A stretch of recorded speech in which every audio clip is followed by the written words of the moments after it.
तारीख 21 अप्रैल 1526 दिल्ली से तकरीबन 90 किलोमीटर दूर स्थित हरियाणा का पानीपत जिला। यही वही जगह है जहां भारत के भविष्य की एक नई तस्वीर छपी। बाबर अपनी 12,000 सैनिकों की टोली लेकर यहां पर उपस्थित होता है। कड़कड़ाती धूप में बाबर की सेना युद्ध के लिए पूरी तरह तैयार थी। उस वक्त दिल्ली शहर पर इब्राहिम लोदी का राज था। बाबर ने सोचा कि वह कैसे भी करके इब्राहिम लोदी को कैसे भी करके दिल्ली की गद्दी से हटा देगा तो वे भारत पर कब्जा जमा सकता है। और इस सोच को लेकर बाबर इब्राहिम लोदी से जंग का ऐलान करता है। इब्राहिम लोदी की सेना में तकरीबन 1 लाख जवान और 1,000 हाथी थे। बाबर यह जानता था कि उसके पास लोगों की संख्या बहुत कम है, इसलिए बाबर ने युद्ध की सही रणनीति पर चलने का फैसला किया और इस काम में बाबर बहुत ही कुशल था। वह युद्ध से 1 सप्ताह पहले ही पानीपत के मैदान पर आ गया और अपने हिसाब से सैनिकों की छोटी छोटी टुकड़ियां बनाकर चारों तरफ लगा दिए। बाबर की सेना में 4,000 बहुत ही खतरनाक तीरंदाज थे। दूसरी तरफ 1,000 बंदूक वालों के अलावा बाबर के पास वो हथियार भी था जिसके बारे में लोदी सोच भी ना सकता था। और वह हथियार कुछ और नहीं बल्कि चलती फिरती आग बरसाने वाली तोपें थी। दोस्तों, हिंदुस्तान की किसी भी जंग में इस तरह की तोपों का इस्तेमाल सबसे पहले बाबर ने ही किया था। इसलिए यहाँ पर होने वाले युद्ध में अभी तक किसी को यह अंदाजा नहीं था कि इन तोपों का सामना कैसे करना है। बाबर जंग का ऐलान तो कराया, लेकिन उसके अंदर कम सैनिक होने की वजह से थोड़ा डर भी बना था। 21 अप्रैल 1526 दिन शुक्रवार की सुबह को लंबे समय तक जंग चलने के बाद इतनी बड़ी सैनिकों की टोली होने के बाद भी इब्राहिम लोदी बाबर के बनाए जाल में फंस गया। इब्राहिम लोदी के 1 लाख जवान 1,000 हाथी बाबर की सेना के आगे टिक ना सके, जिसका सबसे बड़ा कारण बाबर की सेना में मौजूद निडर सैनिक तो थे ही, लेकिन उसके साथ तोपों की आवाज से सेना में भगदड़ मच गई। इब्राहिम लोदी की सेना को बिल्कुल भी अंदाजा नहीं था कि वो इन खतरनाक तोपों से कैसे लड़े, इसलिए कुछ सैनिक जंग का मैदान छोड़कर भाग लिए और कुछ शहीद हो गए। यहाँ तक कि तोपों की आवाज इतनी ज्यादा तेज थी कि लोदी के हाथी अपनी सेना को कुचलते हुए भागने लगे, जिसकी वजह से अधिकतर सेना तो ऐसे ही ढेर हो गई। ऊपर से बाबर के तीरंदाज सैनिकों ने लोदी के भागते हुए सैनिकों पर तीरों की बौछार कर दी। ऊपर से जो उनके पास जो 1,000 बंदूकबाज थे, उन्होंने भी इब्राहिम लोदी के अच्छे अच्छे तीरंदाज को ढेर कर दिया। इब्राहिम लोदी भले ही चाहे जितना भी ताकतवर क्यों ना हो, लेकिन उसने वही एक गलती कर दी जो अक्सर ताकतवर लोग करते हैं, और वो यह है कि सामने वाले को कमजोर समझ लिया। तभी तो इब्राहिम लोदी ये भूल गया कि उसकी सेना में अगर सैनिक हैं तो बाबर की सेना में खतरनाक बंजारे लड़ाके हैं, जिन्हें जिंदगी मौत के आगे कुछ भी समझ में नहीं आता। ऊपर से बाबर की सेना में गजब का भाईचारा था। इन सब के बाद बाबर आसानी से युद्ध जीत गया और इब्राहिम लोदी लाख कोशिशों के बाद भी मारा गया।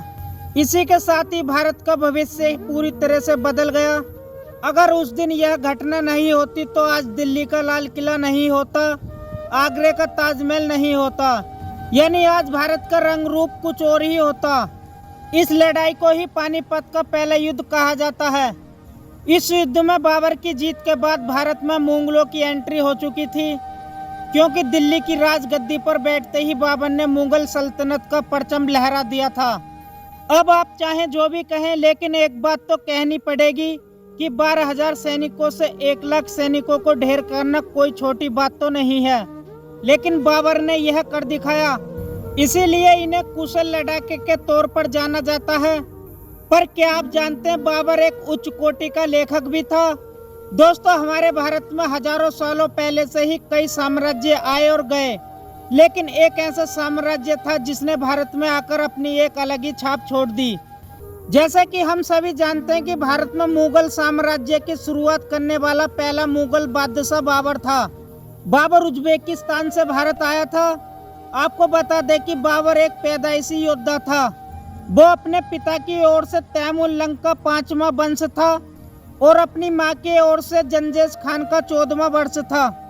जब बाबर मात्र 12 साल का था तब उसे विरासत में फरगना शहर मिला और वहां का बादशाह बना।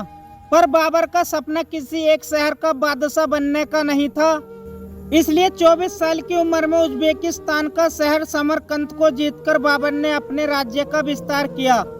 साल 1505 तक बाबर कई सारी जंग लड़ चुका था और अपने राज्य का अच्छा खासा विस्तार कर चुका था, लेकिन अब उसकी नजर भारत पर थी। अगले 20 साल तक बाबर अपने मुगल साथियों के साथ भारतीय उपमहाद्वीप पर अपना कब्जा जमाने की कोशिश करता रहा, लेकिन कामयाब नहीं हो पाया और सन 1526 में बाबर की नज़र भारत के सबसे अमीर और शक्तिशाली शहर दिल्ली पर गई और बाबर ने यह सोच लिया कि अगर भारत पर राज करना है तो दिल्ली को जीतना ही होगा और पानीपत की लड़ाई से उसने दिल्ली पर अपना कब्जा जमा लिया।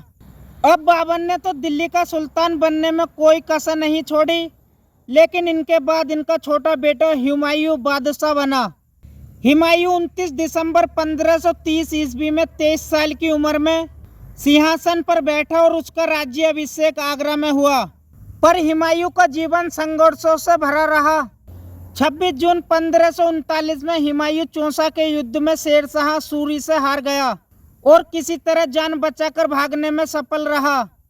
हुमायूं सालों तक भटकता रहा, लेकिन बाद में अपनी कुशल रणनीतियों की वजह से काबुल और कंधार में फिर से अपना कब्जा जमा लिया और 30 जुलाई 1555 में हुमायूं दोबारा से दिल्ली जीतने में सफल हो गया। दोस्तों, हुमायूं अफीम का बहुत शौकीन था और यही अफीम उसकी मौत का कारण बनी, क्योंकि जब यह अफीम के नशे में सीढ़ियों से गिर गया तब उसकी मौत हो गई। हुमायूं के बाद मुगल सल्तनत पर अकबर का राज हुआ। अकबर सभी धर्मों का सम्मान करता था। दोस्तों, आप यह भी जानते होंगे कि अकबर के दरबार में हिंदुओं को बहुत सम्मान और उन्हें ऊंचे ऊंचे पद मिलते थे। यहाँ तक कि एकता बनाए रखने के लिए अकबर ने हिंदू लड़की जोधाबाई से शादी भी की, लेकिन उसने जोधा पर कभी भी मुस्लिम धर्म अपनाने के लिए जोर जबरदस्ती नहीं करी। यहाँ तक कि रानी जोधाबाई के लिए अकबर ने फतेहपुर सीकरी में एक मंदिर भी बनवाया।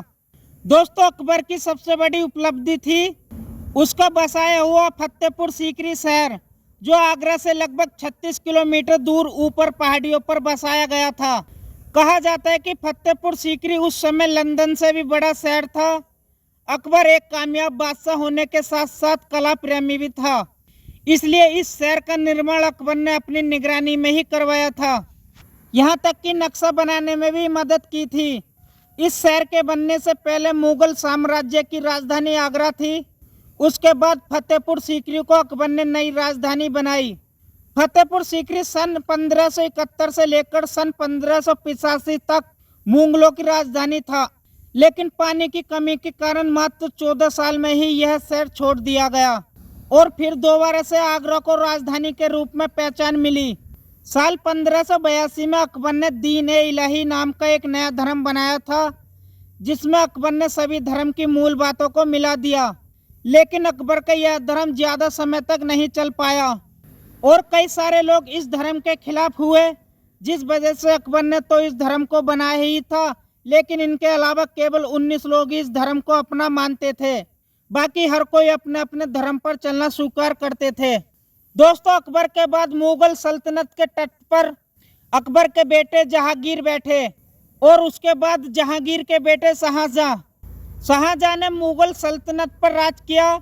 अब आप तो यह जानते ही होंगे शाहजहां के राज में भारतवर्ष में कितनी सारी नायक चीजों का निर्माण हुआ, जिसमें सबसे अनोखी चीज कुछ और नहीं बल्कि हमारे भारत का ताजमहल है, जिसे दुनिया के 7 अजूबों में से एक माना जाता है और इसकी खूबसूरती इतनी ज्यादा बेहतरीन है कि इसे देखने के लिए हर साल सैलानी भारत के आगरा में जाते हैं और सफेद संगमरमर पत्थर से बना ताजमहल की खूबसूरती को निहारते हैं। और अंत में सबसे कट्टर और खतरनाक औरंगजेब आए। औरंगजेब अपने इस्लामिक नियमों को कठोरता से पालन करता था। यही कारण है कि औरंगजेब कभी शराब नहीं पीता था। पर इसका यह मतलब नहीं है कि औरंगजेब अच्छा था, क्योंकि उस इतिहास का सबसे क्रूर मुगल बादशाह माना जाता है। सबसे बड़ी जीत तो मुगल सल्तनत के तट पर बैठने के लिए औरंगजेब ने अपने सगे 3 भाइयों को मौत के घाट उतार दिया और अपने माता पिता को बंदी बना दिया। यहाँ तक कि जो लोग मुस्लिम नहीं थे उन पर लगाए जाने वाले जजिया कर को अकबर ने तो बंद कर दिया, लेकिन औरंगजेब ने अपने शासन में उसे फिर से लागू कर दिया। दोस्तों, उस समय कवियों और लेखकों ने भी औरंगजेब के अत्याचारों का भी जिक्र किया। अब इन सब चीजों से तो साफ पता चलता है कि औरंगजेब कितना ज्यादा अत्याचारी शासक था। लेकिन औरंगजेब की कई सारी चीजें इंसान को असमझ में भी डालती हैं, और हम ऐसा इसलिए कह रहे हैं कि क्योंकि औरंगजेब अपने मुगल साम्राज्य का विस्तार तो करना चाहता था, उसके साथ साथ वह दूसरे धर्म के लोगों को भी दबा कर रखना चाहता था।